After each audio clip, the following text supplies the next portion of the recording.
पूर्णब्रह्मस्तोत्रम् पूर्णचन्द्रमुखं नीलेन्दुरूपम् उद्भाषितं देवदिव्यं स्वरूपं पूर्णं त्वं स्वर्णं त्वं वर्णं त्वं देवं पिता माता बन्धु त्वमेव सर्वम् जगन्नाथ स्वामी भक्तभाव प्रेमी नमाम्यहम् जगन्नाथ स्वामी भक्तभाव प्रेमी नमाम्यहम्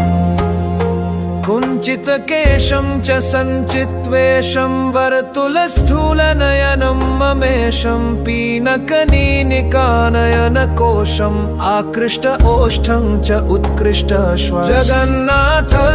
स्वामी भक्तभाव प्रेमी नमाम्यहम् जगन्नाथ स्वामी भक्तभाव प्रेमी नमाम्यहम्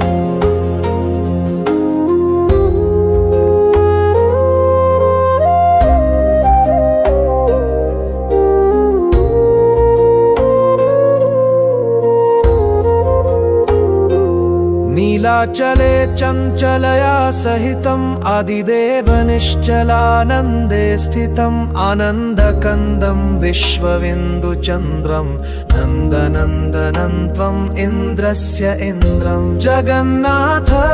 स्वामी भक्तभाव प्रेमी नमाम्यहम् जगन्नाथ स्वामी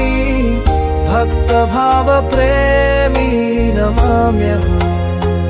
सृष्टिस्थितिप्रलय सर्वमूलं सूक्ष्मातिसूक्ष्मं त्वं स्थूलातिस्थूलं कान्तिमयानन्तम् अन्तिमप्रान्तं प्रशान्तकुन्तलं ते मूर्तिमन्तम् जगन्नाथ स्वामी भक्तभाव प्रेमी नमाम्यहम् जगन्नाथ स्वामी भक्तभाव प्रेमी नमाम्यहम् यज्ञतपवेदज्ञानततीतं भावप्रेम छन्दे सदावशित्वं शुद्धात् शुद्धं त्वं च पूर्णात् पूर्णं कृष्णमेघतुल्यम् अमूल्यवर्णम् जगन्नाथ स्वामी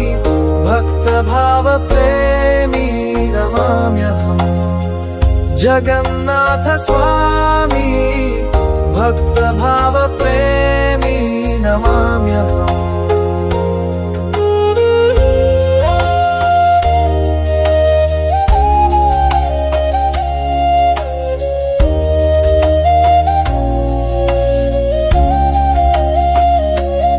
विश्वप्रकाशं सर्वक्लेशनाशं मनबुद्धिप्राणश्वासप्रश्वासं मत्स्यकूर्म नृसिंहवामनत्वं वराह राम अनन्त अस्तित्वं जगन्नाथ स्वामी भक्तभाव प्रेमी नमाम्यहम् जगन्नाथ स्वामी भक्तभाव प्रेमी नमाम्यहम् ध्रुवस्य विष्णु त्वं भक्तस्य प्राणं राधापतिदेव हे आर्तत्राणं सर्वज्ञानसारं लोक आधारं भावसञ्चारम् अभावसंहारं जगन्नाथ स्वामी भक्तभाव प्रेमी नमाम्यहम् जगन्नाथ स्वामी भक्तभाव प्रेमी नमाम्यहम्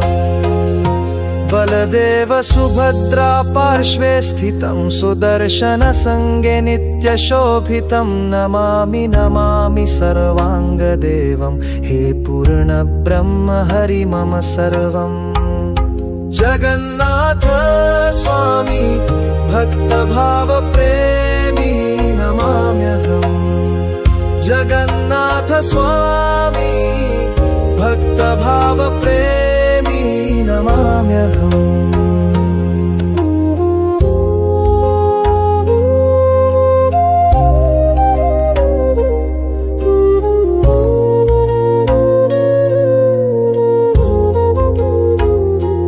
कृष्णदास हृदि भाव संचारं सदा कुरु स्वामी त किंकरं तव कृपा बिंदु हि एकसारम् अन्यथा हे नाथ सर्व असारम्